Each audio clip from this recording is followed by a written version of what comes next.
Ever ordered something online and, watched it magically appear on your doorstep? Happens all the time now, doesn't it? Right. Or perhaps you've wondered how your local grocery store always seems to have fresh produce, like no matter the season or how far it traveled. Yeah, the logistics behind that are pretty amazing when you stop to think about it. Exactly. Behind that everyday convenience lies this really intricate, often totally invisible dance of goods. Today, we're pulling back the curtain on the unsung hero of global commerce, the incredibly sophisticated transportation networks that power modern supply chain management. Our deep dive today takes us right into the heart of how products actually move, from raw materials all the way to finished goods landing wherever they need to be. We'll be unpacking the foundational designs of these networks, really getting into the why behind each strategic choice, Right, the strategic thinking is key. and revealing how businesses are constantly trying to strike that critical balance between getting things to you quickly and, well, keeping costs managed efficiently.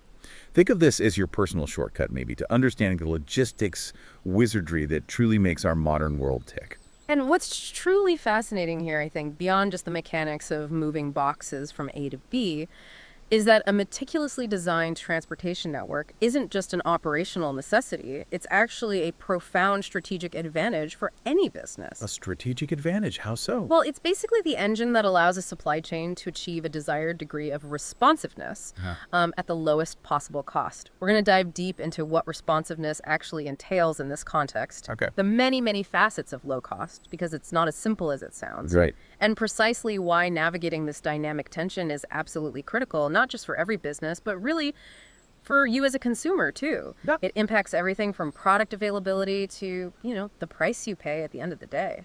Absolutely. And we'll be highlighting key definitions today, things that might pop up if you're, say, studying this field.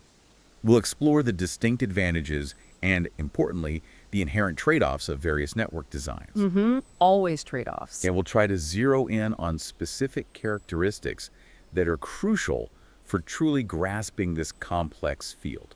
So whether you're maybe prepping for a high-stakes meeting or trying to get up to speed on a new industry, or maybe you just possess an insatiable curiosity about how the global economy actually functions. Which is fascinating in itself. Totally. This deep dive is designed to provide you with those aha moments. Good. So, the very first, and I'd say perhaps the most fundamental principle to grasp in transportation network design, is this delicate and often competing balance. It's this: a well designed transportation network allows its supply chain to achieve the desired degree of responsiveness at a low cost. Good. That sounds important. It is. This isn't merely some aspirational goal written on a whiteboard somewhere. It is, in fact, the central tension that underpins almost every single decision in transportation planning. Every network design choice, every route optimization, every single mode of transport selected, truck, rail, air, whatever, they all come back to how effectively a company navigates this fundamental trade-off. Responsiveness versus cost. Okay, let's unpack this a bit more then, because, it sounds like a straightforward concept, but I suspect responsiveness means a lot more than just getting something to me quickly. Like when I think of responsiveness, my mind immediately jumps to how fast Amazon Prime gets a package to my door. Yeah. Is it just about raw speed? That's a perfect starting point, yeah, and speed is definitely a big component. But you're absolutely right, it encompasses quite a bit more than just sheer velocity. Responsiveness within the intricate context of a supply chain and its transportation network involves speed, yes, but equally crucial are flexibility and reliability. Flexibility and reliability. Okay. Exactly. It's the comprehensive ability to meet fluctuating customer demand rapidly. It's about being able to adapt effectively and often proactively to sudden changes. Changes in either demand, like, say, a product suddenly goes viral online, or supply, maybe a factory shuts down unexpectedly, or a port gets backed up. Disruptions happen all the time. They do, and responsiveness also absolutely means ensuring on-time delivery with a high degree of consistency, pretty much every single time. So consider the implications. A truly responsive supply chain isn't just fast. It can seamlessly handle, say, a sudden, unexpected surge in orders for a new phone release, or pivot swiftly to recover if there's a major disruption like a hurricane affecting shipping lanes, or some geopolitical event messing things up. Okay, so it's robustness too. Precisely. And it also includes the capacity to offer various delivery options to customers. Think same day, next day, maybe scheduled deliveries for larger items, or even white glove service for high value goods. Catering precisely to different needs, different urgency levels, different customer segments. So it's really about agility and dependability just as much as it is about speed. So when I'm tracking a package minute by minute as it makes its way across the country, maybe on my phone app, or when I select that same day delivery option for an urgent item, like I forgot a birthday present or something. We've all been there. Right. That's not just a fancy feature. That's the supply chain's complex responsiveness in action. It's not just fast. It's adaptable. It's transparent. And ultimately, it's dependable. It's a strategic choice a company makes about its customer promise. Exactly. It's about consistently meeting and ideally, exceeding your expectations as a customer and doing so in an efficient and often innovative manner. But achieving this level of responsiveness requires significant investment and strategic foresight. It doesn't just happen. For instance, think about a pharmaceutical company dealing with life-saving drugs. Right. Critical stuff. Absolutely. They will prioritize extreme responsiveness and reliability almost regardless of cost because the stakes are just so incredibly high. Life or death, potentially. Conversely, a manufacturer of, say, bulk industrial chemicals might accept longer lead times if it means substantial cost savings because their customers often plan far in advance and they prioritize price stability over immediate delivery. So the right level of responsiveness varies wildly. Okay, that makes sense. And then there's the other side of the coin. Low cost. That sounds straightforward, but as you mentioned earlier, it can't just be the sticker price of the shipping label, can it? What are the actual financial levers companies are trying to pull here? What goes into that cost calculation? You're absolutely correct. Low cost is a far more intricate beast than it appears on the surface. It's really a whole bundle of costs. When companies aim for low cost in their transportation networks, they are actively working to minimize a whole spectrum of expenditures that span their entire operation.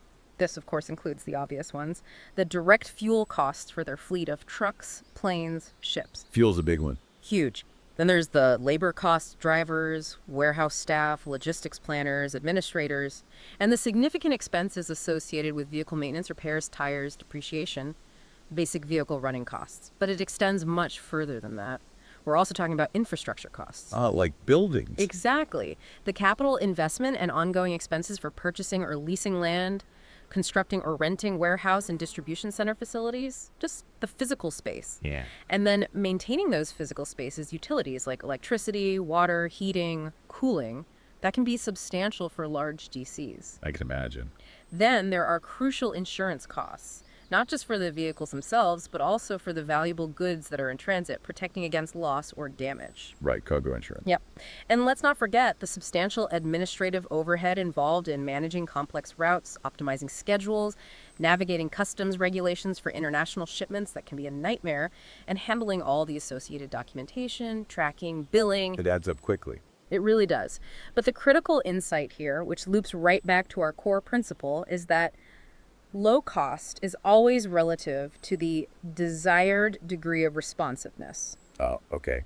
Relative. Always relative. It's never about being the absolute cheapest at all costs, because that often compromises service quality, reliability, speed, everything the customer values. Instead, it's about meticulously finding the most cost-effective, the most optimized way to achieve the specific level of speed, flexibility, and reliability that the market demands and that the business has strategically targeted. So it's this inherent, almost gravitational pull in opposite directions, isn't it? Like high responsiveness meeting that super expedited shipment invariably comes with a much higher price tag. Almost always. Because you're likely paying for faster modes like air freight maybe, or smaller, less consolidated shipments which are less efficient per item. Exactly. Less efficient per unit. And conversely, if a company aggressively tries to cut every possible cost, they might very well end up compromising on speed, flexibility, or even reliability, which would tick off customers and lose them business. Precisely. This is the constant dynamic balancing act that defines transportation strategy. Investing in, say, a larger, more modern fleet of fuel-efficient vehicles, or utilizing faster modes of transport like air freight, or establishing a network of more numerous and strategically located distribution centers. All of that can significantly boost responsiveness and service levels. Right. But these actions invariably escalate costs, sometimes dramatically. On the flip side, Relentlessly trying to minimize every penny spent on transportation might lead to slower deliveries, a stark lack of flexibility to handle urgent orders or unexpected demand spikes, and potentially less reliable service overall, Which customers hate? which customers hate and which can lead to dissatisfied customers, negative brand perception, and ultimately lost business opportunities in the long run. That desired degree of responsiveness isn't some static number set in stone. It's a dynamic, strategic decision for each business. It's heavily influenced by its industry sector, think fashion versus gravel, the specific characteristics of its products like perishability, value, fragility. The competitive landscape, what are your rivals offering? And most importantly, constantly evolving customer expectations. What was acceptable speed 5 years ago might be considered slow today. Like the 2-day shipping becoming the standard, almost. Exactly, a great example. So a luxury fashion brand might invest heavily in responsive, personalized delivery because it aligns with their premium brand image and customer experience expectations, even if it's more expensive. Meanwhile, a company supplying bulk construction materials like sand or cement might design their network for maximum cost efficiency, knowing their customers plan well in advance and prioritize reliable, low-cost delivery over super rapid turnaround. The sweet spot is always a moving target, tailored to the specific context. Fascinating. So with that fundamental trade-off constantly in play, this push and pull between responsiveness and cost, let's dive into some specific network designs that companies actually employ to tackle this challenge head-on, maybe starting with the most straightforward approach. Okay, let's do that. We begin our exploration with what's called the direct shipment network. This is, without a doubt, the most basic and, conceptually simple transportation network design available. Direct shipment. Sounds simple enough. It is. In this model, goods embark on a very straightforward point-to-point journey. They move directly from the supplier's location, say the factory or the farm, straight to the customer's receiving dock. No intermediate stops, no consolidation points, no warehousing in between. It's just a linear, direct path, A to B. Okay, now here's where it gets really interesting, and you flag this as a core concept. The source material points out a major, almost revolutionary advantage for this model: the elimination of warehousing infrastructural facilities. Bingo, that's the key phrase. No warehouses. How does that even work in practice, and what does that truly eliminate in terms of cost and complexity? That seems like a massive departure from how I usually picture a supply chain with big sheds full of stuff. It is indeed a significant departure, and that advantage is absolutely critical, often foundational to understanding why a company would choose this specific network design. When the source refers to the elimination of warehousing infrastructural facilities, it's not a minor detail. It means a comprehensive, across-the-board reduction in the need for any physical structures or the sophisticated supporting systems traditionally dedicated to storing goods in some intermediate location. Okay, so what falls under that umbrella? What costs are we actually shedding? Let's really break down what that encompasses, because the cost savings can be profound. Firstly, it means no physical warehouse buildings themselves, just gone. Wow. This instantly removes colossal capital expenditure requirements for construction, or it prohibits the burden of large ongoing rental costs for land and these sprawling facilities. Think of the huge upfront investment avoided right there. Okay, no building costs. What else? Secondly, it eliminates all the significant ongoing utility costs associated with maintaining such a facility. So no massive electricity bills for lighting, for extensive climate control systems needed to protect inventory, no water bills, no heating or cooling systems, all that operational spend disappears. Right, the running costs of the building. Exactly.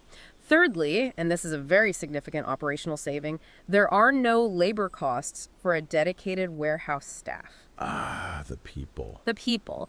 This means no personnel needed for receiving inbound shipments, checking them in, no one for meticulously putting away inventory onto shelves or racks, no staff for picking individual items to fulfill customer orders, no one for packing and labeling those orders, and no dedicated team just for shipping outbound orders. All those substantial operational overheads related to warehouse labor are effectively bypassed. That must be huge. It can be. Furthermore, it means no investment in specialized, often expensive inventory management software systems like a WMS, a warehouse management system, or the material handling equipment you see in warehouses like forklifts, automated guided vehicles, complex conveyor belts, all that stuff that's typically essential for efficient warehouse operations. Not needed here. Okay. And finally, it usually reduces security costs, as there isn't a large centralized facility brimming with valuable goods that needs to be protected 24/7 from theft or damage. The core idea here is that goods are produced or acquired and then immediately dispatched for shipment, often on a made-to-order or just-in-time basis, significantly shortening the whole value chain. Wow. So by completely bypassing that entire layer of infrastructure, the building, the utilities, the staff, the equipment, the software, the direct cost savings for the supply chain are absolutely drastic. It's not just tweaking the budget, it's like moving a whole section of it. That's a massive competitive lever if a business can actually make it work. Precisely. This elimination of warehousing infrastructural facilities drastically reduces both the initial capital expenditure required to set up a supply chain and the ongoing operational costs, leading to a much leaner overall cost structure. It's a direct and significant cost saving that forms the primary attraction of this network design, but only in very specific strategic scenarios. For the right company, this can be a huge competitive moat, especially for niche players or those focused on specialized direct-to-consumer models. So, okay, if you skip the warehouse entirely, what are the broader implications? There must be downsides, right? Or specific scenarios where this approach actually works best. It can't be a one-size-fits-all solution for every product or every business, surely. I mean, I imagine some products simply demand intermediate storage. You're absolutely right. It's definitely not universally applicable, and its suitability really hinges on the specific product and market context. While it offers these compelling cost advantages by cutting out the warehouse, there are distinct implications and trade-offs that demand very careful consideration. On the upside, you often see significantly reduced lead times. That's a big plus. Faster delivery. Potentially, yes. Because there are no intermediate stops for storage, goods can literally reach the customer faster if production is directly linked to demand and transit is efficient. This directness definitely appeals to customers seeking speed. This model also generally leads to less inventory holding throughout the entire supply chain, less stuff sitting around. Which saves money too. Absolutely. Reducing buffer stock minimizes the risk of obsolescence products getting old or out of date, which is critical for time-sensitive or rapidly evolving products like seasonal fashion or cutting-edge electronics. It also lowers the associated carrying costs, like insurance on that inventory, potential depreciation, and the cost of the capital tied up in stock just sitting there. Okay, faster, less inventory. Sounds good. What are the catches? Well, the trade-offs are significant. One major challenge is potentially higher transportation frequency and, crucially, higher per unit transportation costs. Ah, okay. Why is that? Because each shipment from supplier goes directly to a specific customer, you might need to send more frequent, smaller shipments. These smaller shipments, often less than truckload or LTL shipments, are inherently less efficient and therefore more expensive per unit, per box, per pallet than large, consolidated, full truckload FTL shipments. You lose out on the significant economies of scale that consolidated shipments offer. Right, sending one big truck is cheaper per item than 10 small vans. Exactly. Which brings us to another major limitation: severely limited consolidation opportunities. There's no central point in this model to combine multiple customer orders going to the same area into a single, larger, more cost-effective shipment. That consolidation is a hallmark benefit of other network designs we'll talk about. Direct shipment misses out on that completely. That makes perfect sense. So this model isn't really designed for moving huge volumes of diverse products efficiently to a broad, dispersed customer base, is it? Not generally, no. It sounds like it's best suited for very specific types of goods or circumstances where the cost of building and running a warehouse would actually outweigh the transport efficiencies you'd gain from consolidating shipments in that warehouse. Exactly. This network design is best suited for highly specialized scenarios. Think about things like 1. High value, low volume goods, where each item might be unique, custom made, or highly specialized, making warehousing for individual units impractical or just unnecessary. You know, the cost of storing a bespoke yacht or a giant industrial turbine is immense. Right, you just ship it when it's done. Precisely. 2, goods with a very short shelf life, such as, fresh produce, artisanal baked goods, certain time-sensitive pharmaceuticals, or some chemicals. Here, speed and minimizing any storage time are paramount to maintain freshness, efficacy, or usability. A day sitting in a warehouse is a day lost for a perishable item. Makes sense. 3, just-in-time, or JIT manufacturing environments, particularly for certain components where production is precisely matched to immediate demand on the assembly line, eliminating the need for buffer stock in a warehouse entirely. Think automotive parts delivered directly to the factory floor maybe hours before they're actually needed. All right. And 4, Certain direct-to-consumer models, especially for niche products, where a brand produces something unique and ships it straight from their workshop or facility to the end customer. This fosters a closer relationship and gives them control over the entire delivery experience. Okay, I can picture that. Imagine like a bespoke furniture maker that's the supplier shipping a custom-made cabinet directly to a customer's home. There's absolutely no need for an intermediate warehouse for that specific, unique item. Perfect example. Or, on a smaller, more everyday scale, maybe a local artisan bakery sending its fresh bread directly to a local restaurant every single morning. It's about that direct, often personalized link, typically with highly specialized or very time-sensitive products. That's a perfect, tangible illustration of the direct shipment network in action. It really highlights the simplicity and the efficiency for the right product in the right market context. Okay. Next up, we have a concept that sounds almost quaint, doesn't it? Evokes images of a bygone era, maybe, but is in fact incredibly smart and highly sophisticated in modern logistics. Direct shipping with milk runs. Ah, yes, the milk run. Sounds old-fashioned, but it's very current. The source defines a milk run as a delivery approach that involves using one vehicle to pick up goods from various suppliers and transporting them in a single shipment to one customer. So what does this all mean, and how does it evolve the simple direct shipment idea? It sounds like it adds a crucial layer of clever coordination. It's an excellent evolution indeed, and it brilliantly builds on that direct shipment concept by introducing a critical element, consolidation. But crucially, it applies this consolidation strategically on the pickup side of the journey. Okay, pickup side consolidation. Exactly. Let's break down that definition carefully because each component highlights a key distinction and a key benefit. The phrase one vehicle, that's profoundly important right off the bat. Why one vehicle? Because it immediately emphasizes maximizing the utilization and the efficiency of a single transportation asset, a single truck usually. Instead of multiple vehicles making separate, often partially empty, trips from different suppliers. Like in the pure direct model. Right. Instead of that, one vehicle is intelligently tasked to do the work of many following a specific route. Next, pick up goods from various suppliers. This is the crucial consolidation aspect. This vehicle isn't just traveling point to point, A to B. It's executing a carefully planned route, stopping at several different predetermined supplier locations to collect different items or components along the way. A, then B, then C. Like a delivery route, but in reverse, collecting things. Precisely. Then, transporting them in a single shipment means all those disparate goods, collected from multiple points along the route, are bundled together physically within that one vehicle as one cohesive delivery load. And finally, the phrase to one customer, this is the critical distinction for this particular network design. All those diverse goods, efficiently picked up from multiple points along a defined circuit, are ultimately destined for a single final recipient. So the vehicle essentially performs a carefully planned loop or circuit, consolidating inbound materials from various points before heading directly to its single major destination. This definitely sounds like a complex logistical puzzle to orchestrate getting the route and the timing right, but it also sounds incredibly efficient. What are the big wins here? How does it effectively tackle some of the inefficiencies we might have just discussed with simple direct shipping, especially when, say, one customer needs inputs from many different suppliers? It absolutely does tackle those inefficiencies head-on.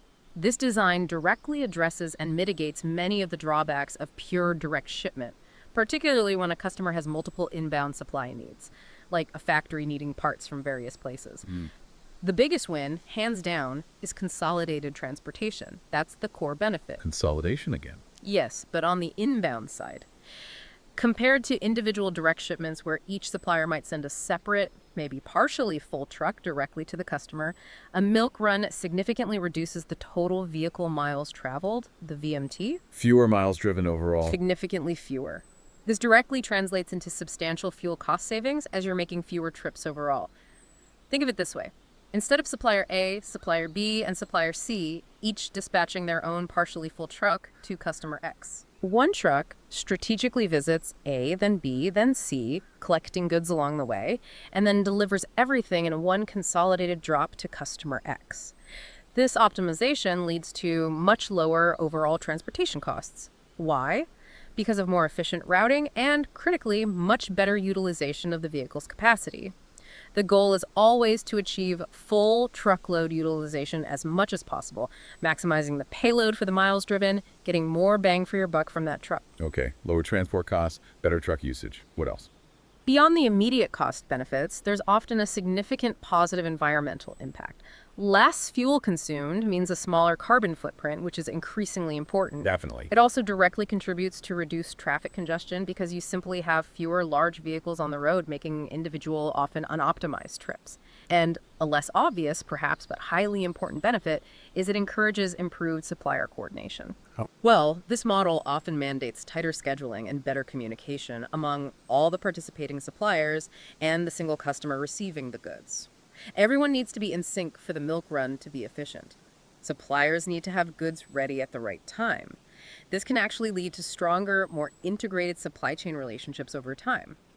This network design is particularly impactful for industries like, say, automotive manufacturing, where a single assembly plant requires thousands of different components from maybe hundreds of different suppliers arriving just in time. But coordinating multiple pickups for one vehicle, especially if those suppliers have different readiness times or they're scattered geographically, Yeah. that can't be simple, can it? It sounds like you need almost surgical precision in the planning and execution. What are the major complexities companies face when trying to implement this? You've absolutely hit on the core challenge. It definitely introduces a layer of complexity that demands highly sophisticated planning and precise execution. It's not easy. One of the primary requirements is advanced route optimization. Finding the best path. Exactly. You can't just send a truck out haphazardly hoping for the best. You need to determine the most efficient sequence of pickups to minimize travel time, fuel consumption, and vehicle wear and tear. This often involves sophisticated algorithms and specialized software, usually part of a bigger system called a Transportation Management System, or TMS. This software considers factors like real-time traffic, road conditions, the geographical layout of suppliers, specific time windows for pickups, vehicle capacity constraints, Lots of variables. tons of variables. Then there's scheduling, which is paramount. Suppliers must be ready with their goods packed and waiting at specific agreed-upon times for pickup. This demands high levels of punctuality and seamless coordination across multiple different companies.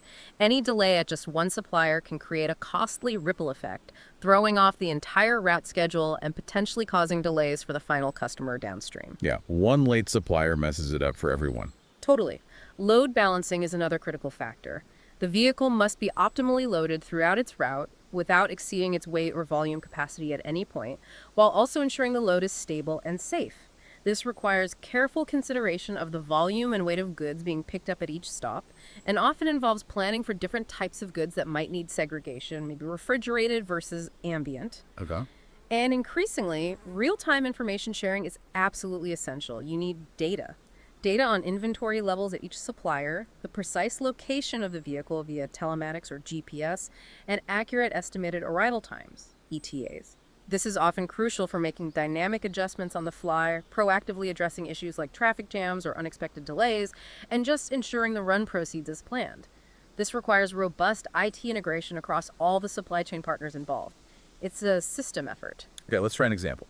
Imagine a massive car manufacturing plant that's our single customer, customer X. Okay, big assembly plant. Instead of having separate trucks arriving throughout the day from, say, a tire factory nearby, an engine part supplier maybe 50 miles away, a seat manufacturer across town, Right. and a glass producer. Lots of different inputs needed. Right. Instead of all those separate deliveries hitting their docks, one single truck does a carefully planned milk run. Maybe it starts early, picks up tires from the first factory, then moves on to collect engine parts from the second, then swings by for seats from the third, and finally grabs windshields from the fourth. Following an optimized route. Exactly. This one vehicle then delivers all those diverse components in a single, consolidated drop right to the car plant's assembly line staging area. That's a classic milk run in action, right? Consolidating all those inbound logistics for a major assembler. Perfect, vivid scenario. That's exactly it. And it dramatically reduces traffic around the plant, lowers their receiving costs, simplifies coordination. Absolutely. It showcases how a milk run effectively consolidates inbound logistics, leading to significant efficiencies for the receiving customer, particularly in high-volume, complex manufacturing environments like the automotive sector, or maybe even large retail distribution centers receiving from multiple local producers. It's a prime example of operational excellence creating a real strategic advantage. Okay.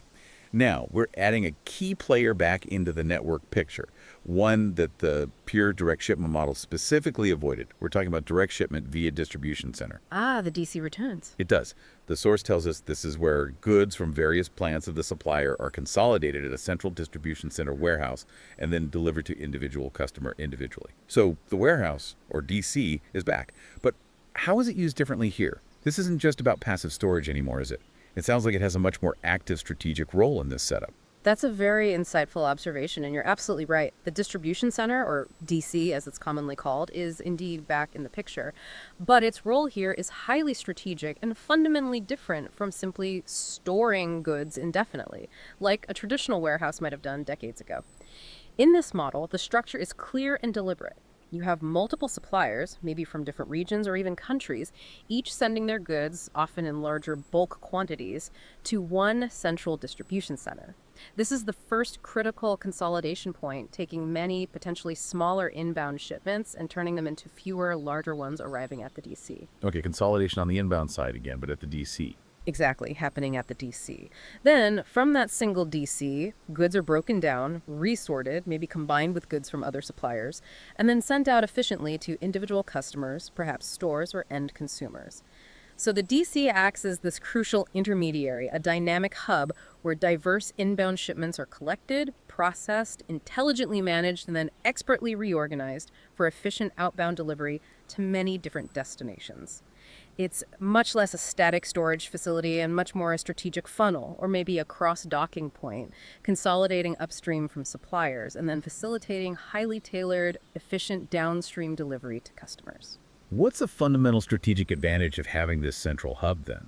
Because obviously it adds a layer of infrastructure, the building, the systems, the staff, and operational cost that the pure direct shipment network completely avoids. So there must be a truly compelling reason for that added complexity, something that balances out the investment. There absolutely is a compelling strategic reason, several in fact, which powerfully speaks right back to that responsiveness versus cost trade-off we keep talking about. The DC plays multiple critical roles in this network design. First, it serves as a massive consolidation point for inbound goods. This is crucial. It allows individual suppliers to send larger, more economical, often full truckload FTL shipments to the DC, rather than trying to manage many smaller, less efficient, and definitely more expensive, less than truckload LTL shipments directly to a multitude of individual customers scattered everywhere.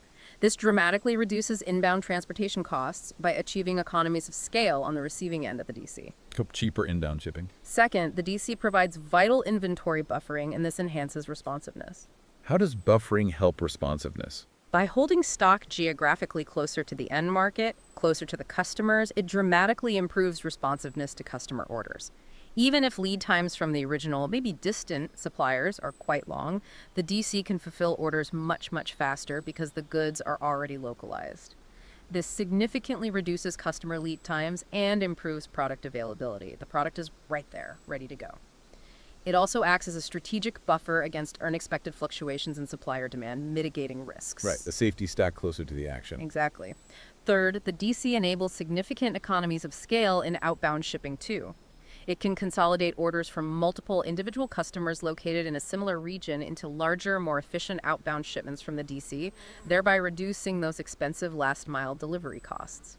Or, flipping it, it can deconsolidate large inbound shipments, say, a full container arrives from overseas into smaller, customized outbound deliveries tailored for specific customers or stores.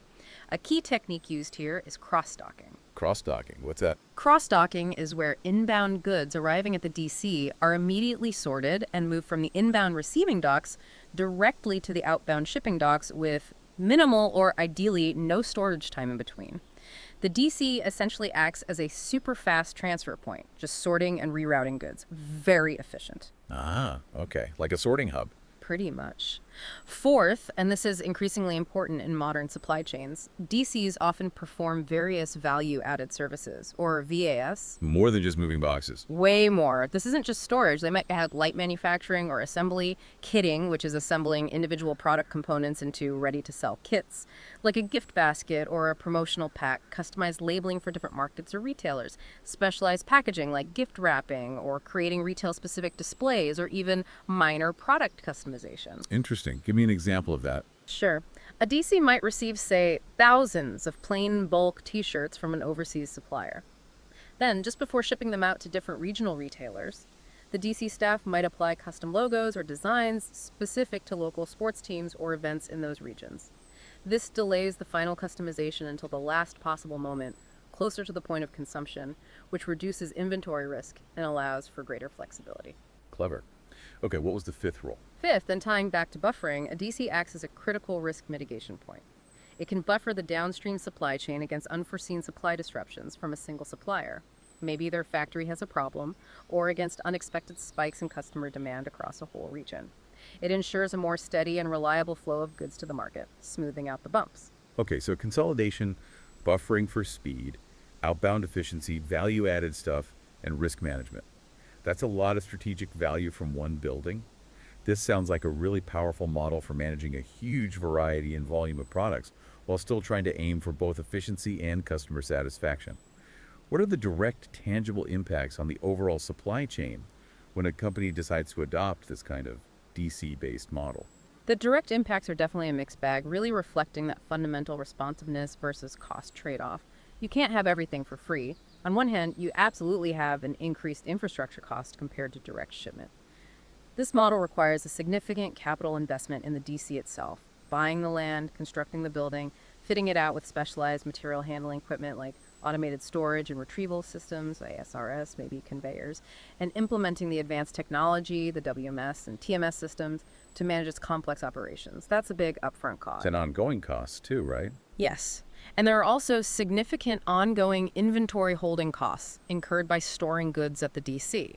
This includes the capital tied up in that stock just sitting there, insurance premiums on the inventory, the risk of obsolescence or damage while it's in storage, especially for fashion or tech items. More inventory means more holding costs. Okay, so higher infrastructure and inventory costs. But what are the offsetting benefits? Well, these costs are often strategically offset by the substantial benefits generated. You typically see dramatically improved customer service levels. This comes through faster delivery times because the stock is closer, and often better order accuracy because the DC systems manage inventory precisely. Customers get what they ordered faster. Most importantly, perhaps, it frequently leads to optimized total transportation costs across the entire supply chain from end to end. While there's certainly the added layer of the DC's operational costs, the staff, the utilities, etc., these are often more than outweighed by the significant savings achieved through consolidating both the inbound shipments arriving from suppliers and the outbound deliveries going to customers. By optimizing both legs of the journey around the DC, the overall cost of moving goods through the entire network can actually be lower despite the cost of the DC itself. That balance is where the strategic advantage lies. Okay, let's try another example. Think of a major electronics retailer, maybe like a Best Buy or a Currys, something like that. Okay, big national retailer. Samsung, Apple, Sony, LG are various suppliers. They send their latest TVs, laptops, phones, whatever, in massive bulk shipments to just a few large, strategically located regional distribution centers scattered across the country. Right, feeding inventory into the regions. Exactly. From these huge DCs, then individual store replenishment orders, or maybe direct online customer orders, those are our individual customers, are then efficiently fulfilled. The DC manages that huge variety of brands and products, the immense volume acting as the critical hub to consolidate inventory, process orders, maybe do some value-added services, and ultimately get them efficiently out to the market and into consumers' hands. That's a perfect real-world example. It vividly demonstrates how a DC enables a vast array of products from many different manufacturers to be managed effectively and dispatched efficiently to a wide and geographically dispersed customer base, providing both economies of scale and improved speed to market. Okay, this is fascinating. Now it feels like we're about to put it all together. The source describes this next model, our fourth one, as the extension of direct shipping with milk runs, where there is inclusion of a distribution center in between supplier and customer. The grand finale? It sounds like it. This seems like a potential masterclass in efficiency, maybe combining the best aspects of everything we've discussed so far. How does this ultimate hybrid approach actually work on the ground, and what makes it potentially so powerful? You're absolutely right to call it a hybrid and potentially a masterclass because it strategically aims to combine the best elements of the previous two models we've detailed, the DC model and the milk run model. This advanced network design essentially leverages the profound benefits of having a central distribution center for large-scale consolidation, for sophisticated inventory management, for those value-added services, and then it integrates the incredible route efficiency of milk runs into the operation. Okay, so DC plus milk runs. How does that fit together? Well, these milk runs can be used in a couple of ways within this structure. They could be used for the inbound logistics, where one truck performs a milk run, collecting goods from multiple local or regional suppliers and bringing them efficiently consolidated to the DC. Or, perhaps more commonly, they're used for outbound logistics, where goods are dispatched from the DC to multiple nearby customers, like retail stores or businesses, on carefully optimized milk run routes. So one truck leaves the DC and serves several customers in a loop before returning. For both? Or sometimes, yes, in the most complex and highly optimized systems, it can even involve using milk runs on both ends of the DC, collecting from suppliers via milk runs, and delivering to customers via milk runs. You can sort of visualize the DC acting as the central nexus, the core hub, and then this dynamic network of efficient milk run loops emanating from it to serve local markets, or maybe converging on it to bring in diverse supplies from the region. How does layering these strategies like this create an even more optimized and maybe more agile system? Yeah. What are the key advantages of this really advanced network design? It feels like you're trying to get the best of multiple worlds while maybe mitigating some of their individual drawbacks. That's exactly the goal, to create a truly optimized system by layering these different efficiencies, creating a powerful synergy that hopefully outweighs the added complexity. There are several key advantages. One, maximize consolidation. This is huge. You get consolidation benefits on multiple fronts. Goods from a multitude of suppliers can arrive at the DC in large economical shipments, leveraging those inbound economies of scale we talked about.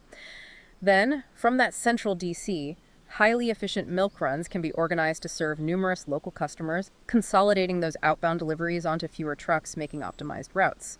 So we're potentially achieving cost reduction through consolidation at two distinct levels, both upstream coming into the DC and downstream going out from the DC. Double consolidation, okay? Two, enhanced flexibility and responsiveness.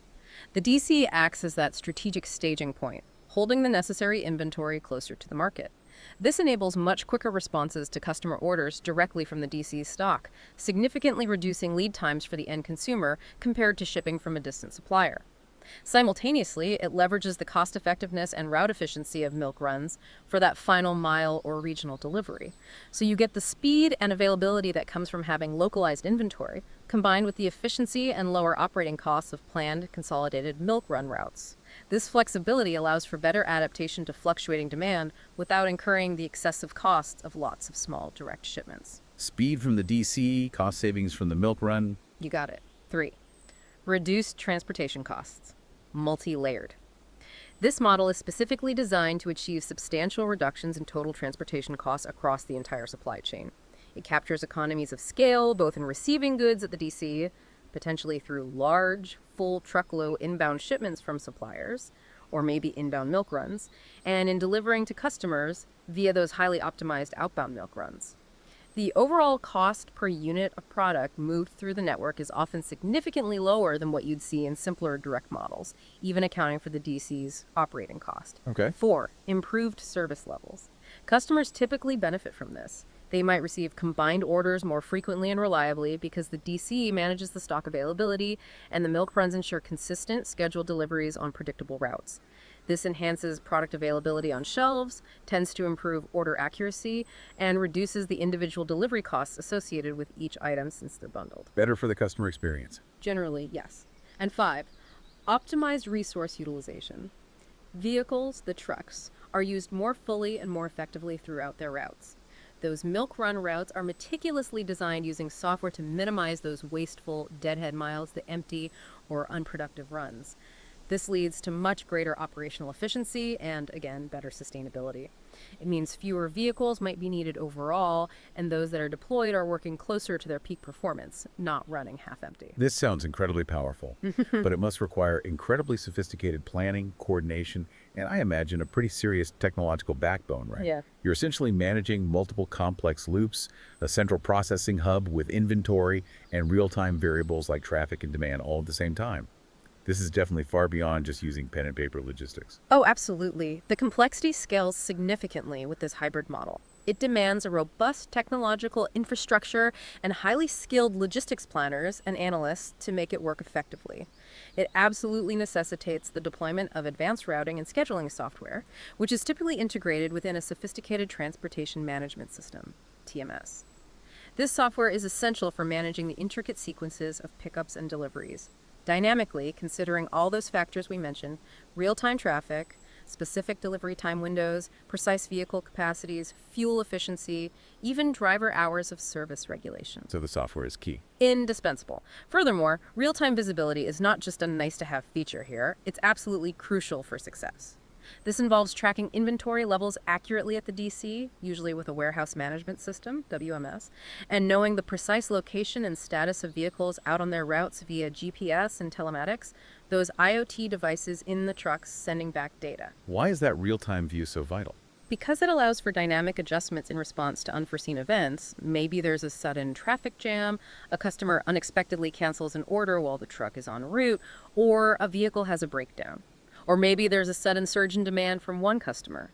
This real-time data allows the planners to react intelligently, maybe reroute a truck, adjust inventory allocations, and keep the system flowing smoothly. And of course, data analytics plays a pivotal role. Businesses continuously use historical and real-time data to optimize the routes further, fine-tune the schedules, adjust the inventory levels kept at the DC, and identify bottlenecks or areas for further process improvement. Predictive analytics, for instance, might anticipate demand fluctuations based on past patterns or weather forecasts, or predict potential route disruptions, enabling proactive rather than purely reactive management. Okay, let's try and picture this one. Imagine a regional pharmaceutical distributor. They act as our central distribution center. Okay, critical goods again. Right. This DC receives a vast array of various medicines, pills, liquids, injectables from many different big drug manufacturers. Those are our suppliers. They arrive in large, often temperature-controlled, bulk shipments, maybe from across the globe. Okay, complex inbound logistics. Then the DC, using its advanced inventory and routing systems, organizes daily milk, runs out into its region. It uses one optimized, probably temperature-controlled vehicle to deliver precise, consolidated orders to multiple destinations, maybe several hospitals, a few clinics, and a dozen pharmacies, all on a single, predefined, meticulously planned route. Serving multiple healthcare providers efficiently. Exactly. This ensures timely and consolidated delivery of these essential medications, maximizing route efficiency, ensuring product integrity through careful handling and temperature control, and maintaining that crucial reliability that healthcare providers absolutely depend on. That's an excellent, tangible example. It perfectly illustrates how even critical products, where timeliness, accuracy, and cost efficiency are all paramount, can benefit immensely from the sophisticated service and optimized operations of a hybrid network combining a DC with milk runs. It really shows how advanced logistics can directly impact public health and safety. Okay, so we've walked through these 4 main network design types. But beyond those specific structures, our source material also highlights a set of universal imperatives, or maybe overarching objectives, for all transportation services within supply chain management. So these apply regardless of which network design you choose. Pretty much, yes. These aren't just good practices. These are the fundamental why behind all the design choices we've discussed. They're the overarching goals that every company strives to achieve to some degree, regardless of their chosen network configuration: direct, DC, milk run, hybrid, whatever. They act as guiding principles for the entire transportation function. Okay, what are these universal imperatives? Let's start with the first one mentioned. It's speedier and timely delivery goods. Now, we've touched on responsiveness quite a bit, but this feels like a very specific, almost non-negotiable imperative for virtually every movement of goods in today's demanding market. Why is it so incredibly crucial now, maybe more than ever before? It is indeed a specific and paramount imperative, and it's arguably more critical now than ever because it directly relates to both immediate customer satisfaction and a company's long-term competitive advantage, especially in our hyper-connected, instant gratification kind of world we live in. Who wants everything yesterday? Pretty much. In an age where consumers increasingly expect products almost immediately after ordering, just think about the rise of same-day or next-day delivery promises from major e-tailers. Delayed deliveries can lead to significant and cascading issues for a business. These can range from immediate lost sales, as customers might simply turn to competitors who can deliver faster, to potentially severe damage to a brand's reputation, which is incredibly difficult and costly to rebuild once lost. You lose trust. Right. Beyond consumer goods, timeliness is also exceptionally critical for business-to-business, B2B customers, as it directly impacts their own production schedules and operational continuity. We mentioned just-in-time manufacturing earlier. Yeah, the car parts arriving just in time. Exactly. In JIT systems, components must arrive precisely when needed to avoid incredibly costly production line stoppages. Delays there can quickly amount to hundreds of thousands or even millions of dollars in lost revenue per hour for a big manufacturer. So speedier and timely isn't just a nicety. It's often a fundamental requirement for operational continuity, for maintaining market share, and for ensuring both consumer and business customer loyalty. Okay, speed and timeliness are crucial. Yeah. The next imperative listed is economies in operation. This sounds like overall efficiency, like getting more done with less. But what does it really encompass beyond just, saving a few bucks on gas or maybe cutting some labor hours? It feels like a much broader concept than just cost cutting. It is a much broader concept. Economies in operation is indeed a comprehensive and strategic term. It signifies the art, really, of maximizing the desirable output, like goods delivered, customers served, while concurrently minimizing the input of resources like fuel, labor, time, capital. Essentially, it's about getting the most value, the most bang for your buck from every single resource expended in the transportation process. So how do companies achieve that? Well, it encompasses a wide array of meticulous practices. For instance, it means rigorously optimizing routes, using software to ensure the shortest practical distances are traveled, which directly reduces fuel consumption, a major operating cost, and also reduces driving time. It involves relentlessly trying to increase vehicle utilization, making sure trucks are running as full as possible, minimizing those costly empty return trips, often referred to as deadhead miles.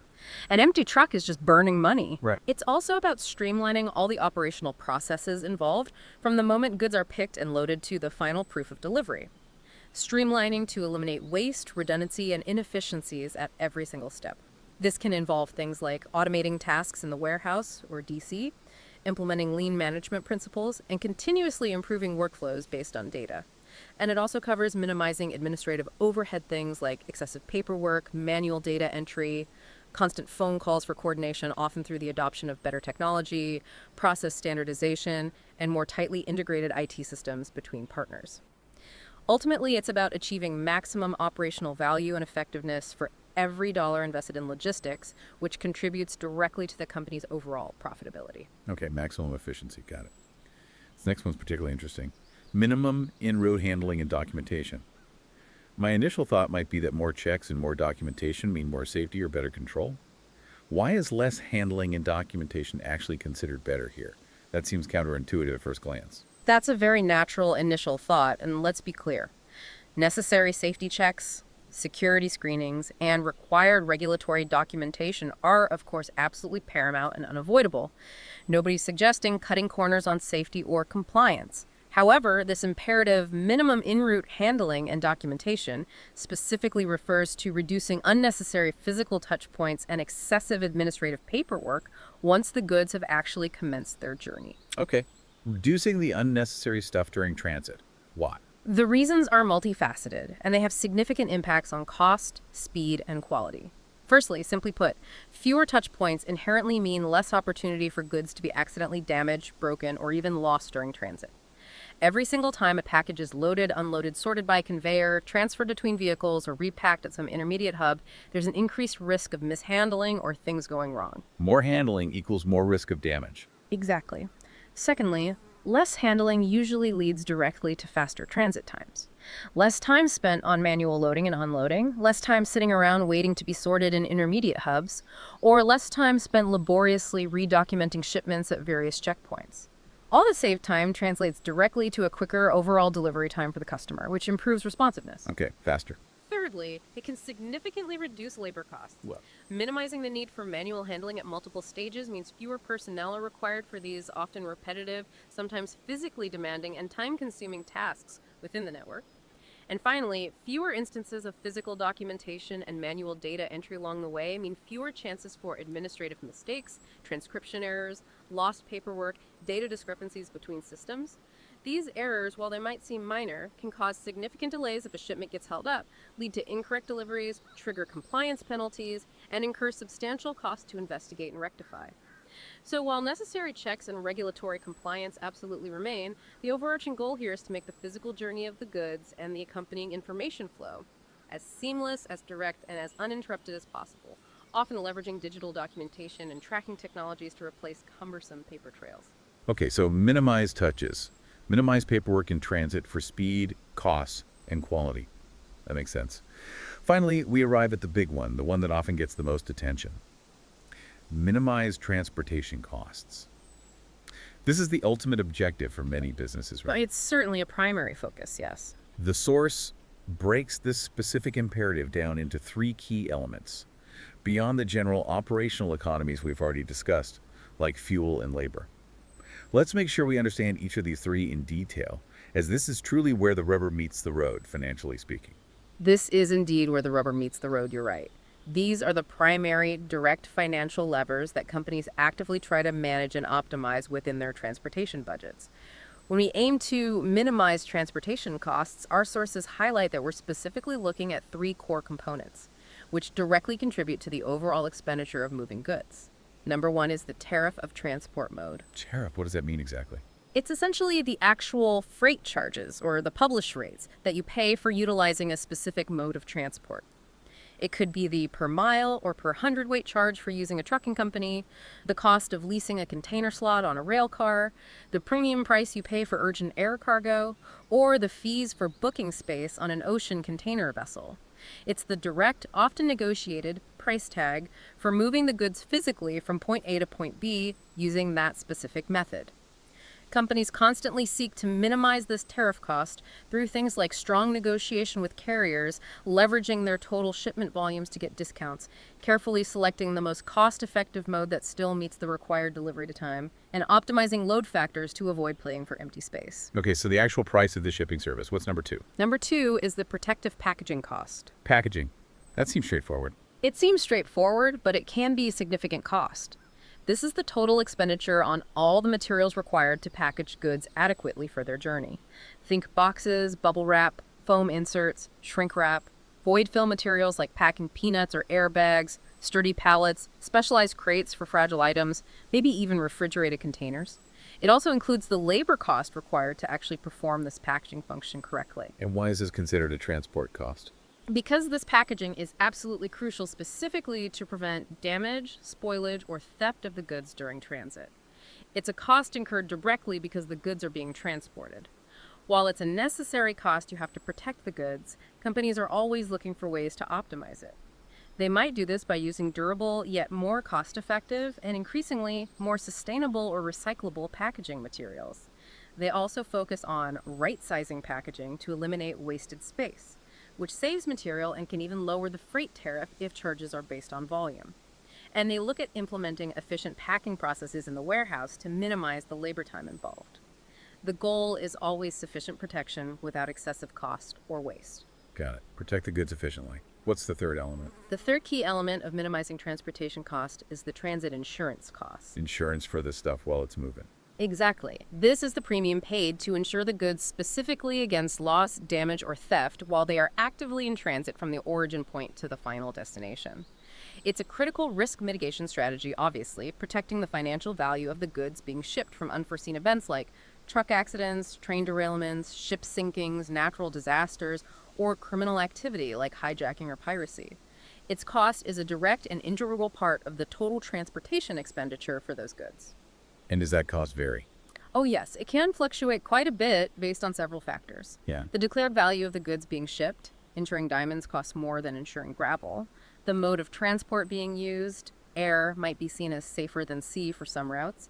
The specific route being taken, some areas are higher risk, the carrier's own safety and claims track record, and the level of deductible the shipper is willing to accept. Okay, so these three elements, the freight charges or tariffs, the protective packaging, and the transit insurance, along with the fuel and labor costs we talked about under operational economies, they really make up the bulk of the direct transportation costs that businesses grapple with. That's right. And it seems companies are constantly looking for creative and strategic ways to chip away at all of these costs, but without compromising the service quality, the timeliness, or the integrity of the products being delivered. Exactly. These are the main direct costs that businesses are relentlessly working to reduce, but importantly, not usually in isolation. They manage them in a coordinated fashion through various integrated strategies. These include meticulously optimizing their overall network design, as we discussed earlier. They leverage advanced technology for things like route planning, load optimization, and real time tracking. They work hard on negotiating better and more flexible rates with multiple carriers, often using sophisticated bidding platforms, and they continuously strive to improve their internal processes around packaging, handling, documentation, and claims management. It's really about managing the total cost of ownership for goods while they're in transit, not just focusing on individual line items on an invoice. And, if we connect this all back to the bigger picture, all the specific network designs we've meticulously discussed today, from the basic simplicity and directness of the direct shipment model to the clever inbound consolidation of milk runs, the strategic hub capabilities of a distribution center, and finally, the advanced operational efficiency of the hybrid model combining DCs with milk runs. Right, all four models. All four, and variations thereof, are fundamentally different strategies, precisely engineered to achieve these overarching imperatives we just covered: speed, economy, minimal handling, low cost. They represent different pathways, each offering distinct advantages and, yes, inherent trade offs. But they all ultimately lead towards the same fundamental goal: delivering value to the customer efficiently, reliably, and as quickly as the market demands, while rigorously minimizing the associated costs involved in making that happen. Okay, wow. Today, we've really taken a deep dive into the fascinating yet often unseen world of transportation network designs. It's amazing how much thought goes into something we often take for granted. It really is. We've explored everything from the stark simplicity of direct shipment, which seems ideal for bespoke or maybe highly perishable goods, to the incredible efficiency of milk runs for consolidating pickups from multiple suppliers heading to one place, Very clever. to the strategic, multifaceted role of distribution centers in buffering inventory close to customers, Wait. enabling consolidation, and even offering value-added services. The DC as a strategic weapon. Right. And finally, we uncovered the powerful synergy of their hybrid combinations. Using DCs and milk runs together a true masterclass in logistics optimization. We've seen again and again how each design offers unique advantages in balancing that critical, ongoing tension between responsiveness and cost, and how these underlying network design decisions are absolutely crucial for every single product that makes its way to you, the consumer. And what's abundantly clear from our discussion today, I think, is that there is no single best network configuration that universally applies to every company or every situation. No silver bullet. Definitely no silver bullet. The optimal choice for any given business depends entirely on a complex interplay of factors: its specific strategic needs and goals, the inherent nature of its products — are they perishable, high value, bulky, fragile, hazardous? And, critically, its desired level of responsiveness at a sustainable, economically viable cost. What can it afford to provide? What does the market demand? It's a dynamic, ever-evolving puzzle that constantly needs solving and, importantly, resolving as companies adapt to new market demands, disruptive technological advancements like AI or automation, shifts in global trade patterns, and even unexpected global disruptions like pandemics or geopolitical instability. The beauty and the challenge is in the intelligent design and the continuous optimization required to stay competitive. So what does this all mean for you listening right now? Well, next time you click Buy Now on your favorite e-commerce site, or maybe you just observe a delivery truck making its rounds on your street. You'll see them everywhere. You do. I want you to consider the intricate, intelligent network design that has been carefully engineered, precisely planned, and technologically enabled behind the scenes to bring that specific product to you. It's really not magic. It's meticulously crafted logistics, often involving one or more of the network types we discussed today. And as we look to the future, and things are changing fast with the relentless rise of instant delivery expectations, the pressing global need for more sustainable logistics solutions, and exponential advancements in technology, what new transportation network innovations do you think are truly on the horizon? That's the big question. How might AI-driven predictive analytics and perhaps fully autonomous vehicles further transform these milk runs into self-optimizing, maybe even driverless ecosystems? Or how might things like drone delivery or sidewalk robots completely redefine the very concept of the last mile delivery from the local distribution center or micro-fulfillment hub? The journey of goods is not just getting faster, it's getting exponentially more intelligent, more complex, hopefully more sustainable. What part will you perhaps play in shaping that future? Lots to think about.